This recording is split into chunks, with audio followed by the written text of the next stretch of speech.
हरिओम. लाओत्सेचा ताओबोध. योगदास श्री जयगणेश जोशी यांचे प्रवचन. भविष्य तुमच्याच हातात. लाओत्से सांगतो की छिद्र बुजवा, दरवाजे बंद करा आणि त्या योगे आपली संपूर्ण जीवनयात्रा काबाड कष्टाविना होईल. छिद्र मोकळी करा, त्यांच्या व्यवहारात रत राहा आणि त्यामुळे आपले संपूर्ण आयुष्य कधीही न सुधारण्या इतपत पूर्ण बिघडून जाईल. लाओत्से येथे एका रूपकाद्वारा, वक्त्रोक्तीद्वारा देहादी इंद्रियांची भोग प्रवृत्ती आपल्याला सांगत आहे आणि तसे न केल्यास कधीही भरून न येणारे असे आपलेच नुकसान होईल असा इशाराही देत आहे. अर्थात हे सर्व करणे किंवा न करणे फक्त आपल्याच हातात आहे. तुमचे भविष्य फक्त तुमच्याच हातात आहे.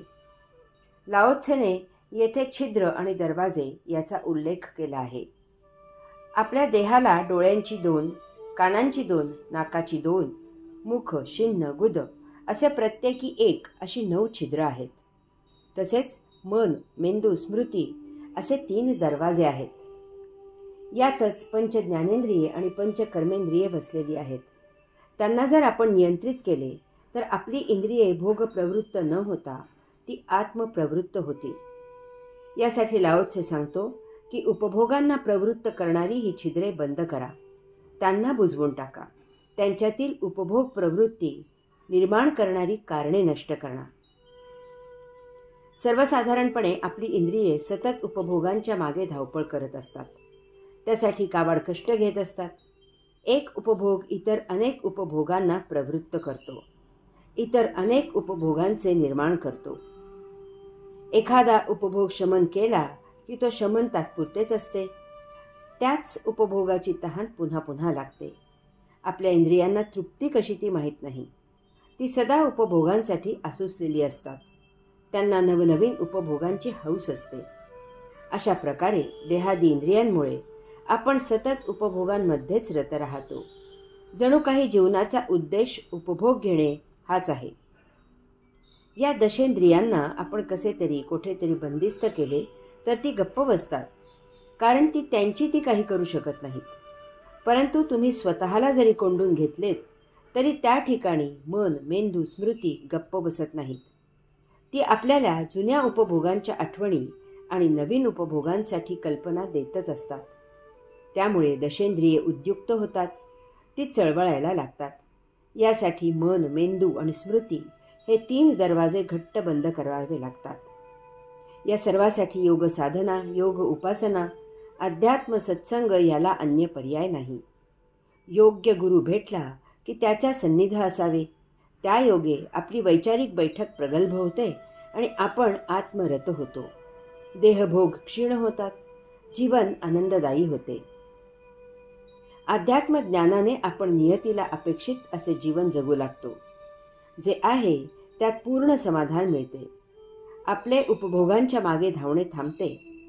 परंतु असे न केल्यास आपल्या मागे जन्मोजन्मी उपभोगांचे संचित हात धुवून मागे लागते. कधीही सुधारणा होणार नाही, करणार नाही अशी आपली केविलवाणी अवस्था होते. साक्षात्कारित व्हा. लाओत्से ओवीच्या शेवटी सांगतो की जो सूक्ष्म पाहतो त्याला दिव्य दृष्टी आहे. जो सालसपणे वर्तन करतो त्याचा मनावर पूर्ण ताबा आहे. प्रकाशाची अनुभूती घ्या आणि पुन्हा दिव्य दृष्टीप्रत मार्गस्थ व्हा. अशा प्रकारे तुम्ही भविष्यात येऊ घातलेल्या तीव्र नैराश्यापासून स्वतःचा बचाव करू शकता.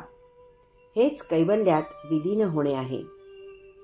लाओत्से कैवल्यमय जीवनासाठी एकमेव परंतु अतिमूलगामी असा उपदेश करत आहे की साक्षात्कारित व्हा. त्यायोगे आपल्यात आमूलाग्र बदल होतो आणि आपण या सर्वांपासून कायम करता मुक्त होतो. जो सूक्ष्म पाहतो त्याला दिव्य दृष्टी आहे. दिवसभरात 23 तास आयुष्यासाठी द्या आणि नित्य नियमित दररोज स्वतःसाठी निदान 1 तास जीवनासाठी द्या. त्या 1 तासात ध्यानस्थ व्हा, त्यात रत राहा. हीच तपश्चर्या आहे. त्यायोगे समाधी साध्य करा. हे प्रत्येकाला करणे शक्य आहे. त्यायोगे आपल्याला स्वचे दर्शन होते. स्व म्हणजे ती परमदिव्य ऊर्जा आहे. ध्यानात आपण देहातीत होतो, त्या योगे आपण स्वतःत एकरूप होतो. इतके एकरूप होतो की आपल्याला आपले ऊर्जामय दर्शन होते. परम ऊर्जा सूक्ष्मातिसूक्ष्म आहे. आपल्याला ती सूक्ष्म दिव्य दृष्टी प्राप्त होते. जो सालसपणे वर्तन करतो त्याचा मनावर पूर्ण ताबा आहे. ध्यान समाधीद्वारे आपली भोग प्रवृत्ती नष्ट होते. आपल्याला जीवनाचा सत्य अर्थ उमजतो. आपण पूर्णपणे बदलून जातो. आपण सृष्टी लीलेला साक्षी राहू लागतो. आपले वर्तन सभ्य, विनम्र, सालस, कुलीन होते. आपले मन आपल्या जीवात्म्यात विलीन होते. ते आत्मसेवेला रुजू होते. त्या योगे संचित संपते. जीवात्मा आणि अंतरात्मा यांचा योग जुळून येतो. आपण मुक्त होतो. प्रकाशाची अनुभूती घ्या आणि पुन्हा दिव्य दृष्टीप्रत मार्गस्थ व्हा. आता यापुढची यात्रा सुरू होते. आपण अंतरात्म्याद्वारे परमयात्रा सुरू करतो. आपल्याला ती परम झलक प्राप्त होते. अंतरात्मा आणि परमात्मा यांचा योग जुळून येतो. जेथून या विश्वात सृष्टी लीला अनुभवाला आलो होतो ते परमधाम दर्शन देते. येथेच विश्वजननी योगेश्वर विराजित आहेत. शून्यामधून यात्रा सुरू केली होती ती पूर्ण होते आणि शून्यातील पूर्णत्व प्राप्त होते. अशा प्रकारे तुम्ही भविष्यात येऊ घातलेल्या तीव्र नैराश्यापासून स्वतःचा बचाव करू शकता. याचा अर्थ आपण देहातीत अवस्थेत येथेच गुप्त होत नाही. अर्थात येथेच योगेश्वरात विलीन झाल्यास ते परमभाग्य आहे हे सुनिश्चित. यथा कालावधीत आपण ध्यान समाधीमधून व्युत्थान होतो. आपल्याला पुन्हा देहभान येते. परंतु आता आपण पूर्वीचे राहत नाही. आपली आयुष्याकडे पाहायची दृष्टी पूर्णपणे बदलते आणि आपण जीवन जगू लागतो. जे जसे आहे त्याचा मोठ्या समाधानाने स्वीकार केला जातो. हेच कैवल्यात विलीन होणे आहे. जे आहे त्यात सहजानंद, सदानंद मिळतो.